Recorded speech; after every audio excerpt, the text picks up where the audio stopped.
আমি একটা কোনায় দাঁড়িয়ে দেখছিলাম দুটি ছেলে গেরুয়া বসন পরে মন্দিরের সিঁড়ি মুছছিল। এত মন দিয়ে আমি কাউকে সিঁড়ি স্নেহ করতে দেখিনি।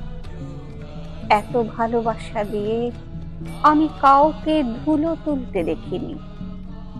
সিঁড়ি নয়, যেন জননীর ত্বক থেকে ধুলো তুলছিল। এভাবে কেউ সিঁড়ি থেকে ধুলো মুছতে পারে এ আমি কোথাও দেখিনি। স্থিতপ্রজ্ঞ মহারাজকে জিজ্ঞাসা করলাম, এই ছেলে দুটিকে? মহারাজ মৃদু হেসে বললেন, একজন নিউক্লিয়ার ফিজিসিস্ট, একজন IBM এর 6 লাখ টাকার চাকরি ছেড়ে এখানে এসেছে। সিঁড়ি ধুতে এসেছে। যে সিঁড়ি দিয়ে মানুষ ওপরে ওঠে তা যেন পরিষ্কার হয়। মহারাজ চলে গেছেন। সন্ধ্যা নেমে আসছে গঙ্গায়।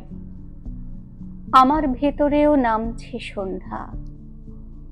সারা পৃথিবীতে এত সিঁড়ি, সিঁড়িতে সিঁড়িতে এত দাগ, এত ক্রোধ, এত অপমান।